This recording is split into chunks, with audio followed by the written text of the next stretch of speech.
And good morning. I'm Carol Costello. Thank you so much for joining me. Newly published testimony revealing unsettling details about Trump University. A former employee lashing out at the school, calling it, quote, unethical and fraudulent, and says that the school, quote, preyed upon the elderly and uneducated to separate them from their money. Investigative correspondent Drew Griffin has been poring over these new unsealed documents. What have you found out, Drew? Carol, we've been following these fraud cases for literally years now, but this is the first time we're seeing testimony from people who actually worked inside Trump University, that real estate seminar business that Trump ran for about 5 years or so before it went out of business in 2010. And these declarations, which were filed in court in San Diego and released yesterday, are really damning from an inside perspective. Consider the declaration of Ronald Schnackenberg. He was sales manager with Trump University from October 2006 to May 2007. And that's when he said, I resigned my position in May of 2007 because I believe that Trump University was engaging in misleading, fraudulent, and dishonest conduct. In my experience, he writes, virtually all students who purchased a Trump University seminar were dissatisfied with the program they purchased, and that it preyed on the elderly and uneducated to separate them from their money. This involved what is being called upselling, where you get people into these free 90-minute seminars, Carol, as we've been reporting, and then try to sell them a 3 or a 5-day seminar, upwards of $34,000. And as we have been reporting all along now, there was a playbook on how to actually get people to use their credit cards, to max out their credit, to tell them that they were going to be rich and immediately be able to pay back themselves.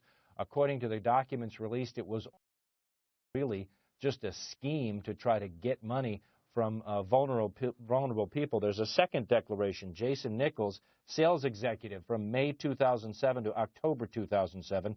He said the Trump University instructors and mentors were a joke. Most of them were not experts in real estate. And the whole focus of Trump University was on selling, not on teaching. There's reference to one real estate instructor who was actually a jewelry salesman, and we've reported many of them didn't even have high school graduations. In defense, there is also a declaration from a person who worked at Trump University who kept track of all of those evaluations that Donald Trump has been talking about on the campaign stump, Carol, for several months now, talking about his 98, 97% approval rating for anybody who went into a Trump instructor-led class. And this person, Mark Corvée, does say he was the keeper of those records and said of all the students that had to fill out those evaluations at the end of the seminars, he said 97% gave Trump University a 4.85 or better on their 5-point rating. So all this information is out there now. This is all part of these continuing fraud cases against Trump University, the defunct real estate seminar school that Trump allegedly took in $40 million during the course of that. I think perhaps the most disturbing thing to emerge from these documents is the allegation that Trump University preyed upon the elderly and uneducated to separate them from their money.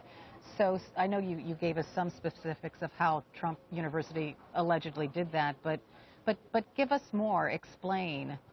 Well, they would have lead sheets, they would have seminars, and they would bring people in. They would target a certain market. They wanted people who wanted to make money, who perhaps were unsettled about where they were in terms of their retirement, but had enough net worth, $200,000 or better, that they would be able to draw upon credit. We talked to one man, a Navy veteran for 40 years out in California, Felicissimo Limon. He was retired. He was looking to pad his retirement funds and leave something for his kids. This guy went into a seminar and started believing that really Donald Trump, this is what he told me, Donald Trump himself personally wanted to make him wealthy. That same day, within hours, his credit card was swiped for $26,000. In fact, he had to put together a couple credit cards to get that. He's never gotten his money back. He said he learned nothing in the class, and he said he was just the victim of this upselling, motivational speaker type scheme that was designed to separate him from his money, just like it said in one of the declarations today. Very disturbing allegations. Drew, I'm going to let you get back to it. I know you're still poring over those documents. Thanks so much. I want to bring in Phil Mattingly now, Sally Cohn, who's a columnist for the Daily Beast and CNN political commentator, and Gina Loudon, a Trump supporter. Thanks.